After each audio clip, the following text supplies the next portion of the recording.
the lead singer of Boston, Brad Delp, who died in 2007. There were a lot of rock and roll tragedies that really hit me. After John Lennon, the biggest one was Brad. John Lennon in 1980. Brad took his own life in 2007. More Than a Feeling. Long Time. Don't Look Back. I love Brad Delp. He's one of my favorite rock and roll singers of all time. And he just had a birthday.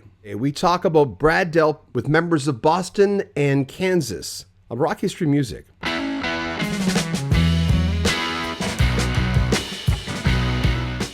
Well, some people don't realize that Brad was actually my brother-in-law as well as a bandmate. And, it was devastating.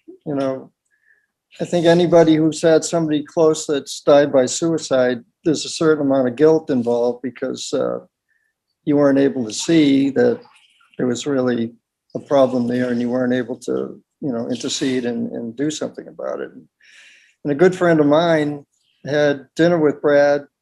I think it was 2 nights before he committed suicide, and they went out and had a great dinner, and Brad was in a good mood, and who would have known? So it was tough. Yeah, because I think you didn't expect John Lennon either, but I mean, it really was a shock when Brad died, and the way that he died was shocking. Boy, I couldn't tell you how many times I've listened to just that beginning part of Something About You. The song, just that very beginning where his voice is angelic on that. It's just, wow. And not to mention the rest of the song is phenomenal.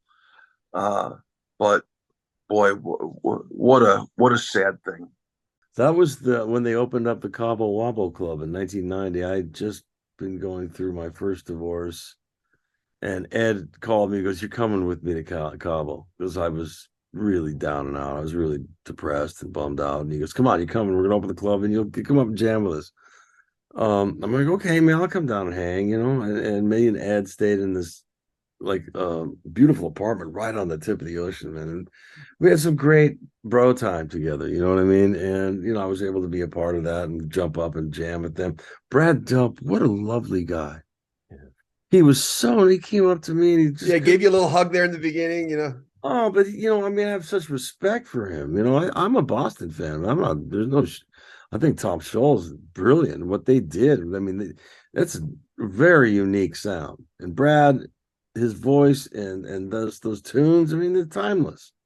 Maybe it's not everybody's cup of tea. My music isn't everybody's cup of tea, but I came up around the same era and was very inspired by that. And when I never met anybody else. I never met Tom or anything like that, but did meet Brad there, and he was just the nicest, sweetest cat, humble, and obviously his voice is insane.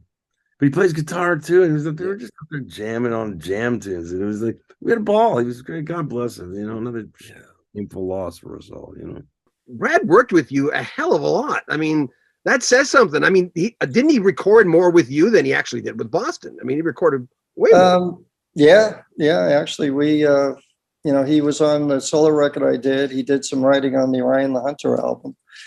We did the RTZ record, and we actually released 2 other RTZ records of material that we had been working on that weren't released from our major label. And then he and I did the Delp Goudreau CD. So, between that's more material than on the Boston record. Yeah, the Delp Goudreau. I was listening to that this morning. Pardon my ignorance, I didn't know it existed. I listened to it this morning. I'm going, holy snapping turtles, that's good. Well, that's something that just we self released that. It's something I did in my home studio.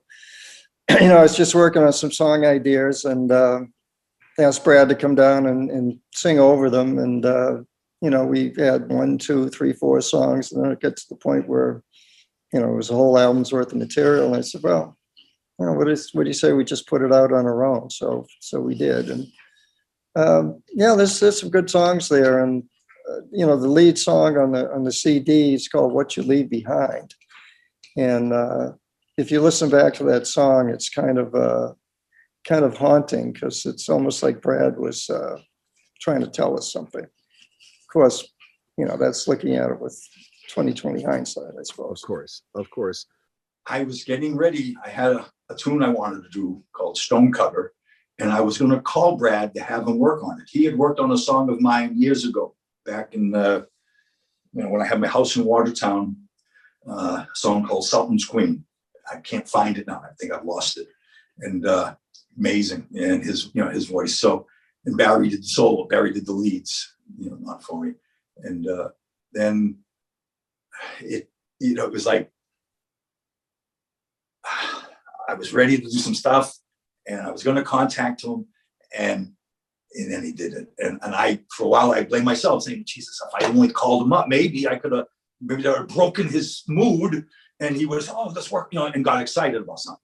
But again, you can't blame, you can't blame yourself for that stuff. But so other than that, that's the last time, memories of him, again, were always, the guy had the most dry humor, and he was a Beatle freak to the last second, Every rehearsal we had, it always ended on Beatle tunes. Doesn't matter what we were working on. The last 2 or 3 songs were Beatle tunes. And Brad knew every lyric and every vocal part of every Beatles song ever written. And I told my friends, I said, listen, Brad is better than the Beatles. Because when he did Beetlejuice, each singer, if it was Lennon, McCartney, Harrison, even Rick, he sounded exactly like them, only better. Because he is truly the best singer in the world. Do you know if he ever met them? Do you know if he ever met any of them?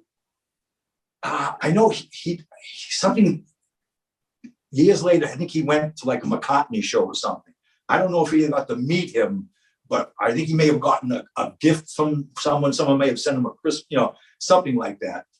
But Brad, again, Brad wasn't a trained singer. He imitated them, and he developed a great pop vocal, because with pop singing, you sing lower register, but then like classical singing, they have a falsetto, but it's a distinct.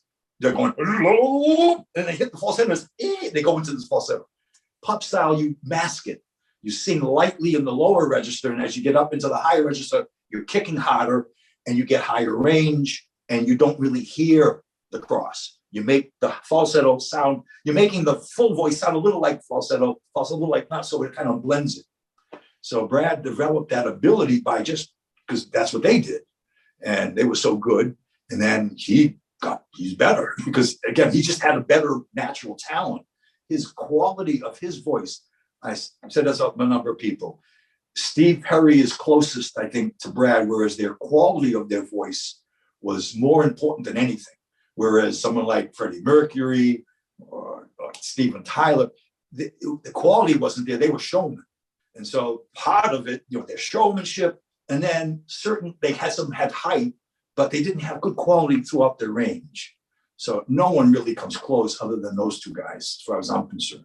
Best memory of Brad from Jeff Shamel. Oh, memories of Brad. Wow. I mean, he was such an incredible vocal talent. I've said this to other people. If Brad was sitting next to you and he was singing, it sounded as though it was going through thousands and thousands of dollars worth of processors, but it wasn't. It was just the way he sang. And when I'd record here in my home studio, I'd give Brad a musical track and he'd write lyrics to it. And I never knew what he was going to sing until he showed up and actually sang it. And he would come and say, open up a track, and he'd sing through the whole song, very rarely redoing anything. And he said, give me another track. And he'd go over and put another part, give me another track. And he'd do that and layer the whole thing with never having to redo any of the parts. And it just all fit together perfectly. He was really quite a talent. How much guitar did he play on stage with Boston? I'd see him up there with a guitar, but early on he played a lot more. Early on he played on probably 2/3 of the songs. He was a decent player.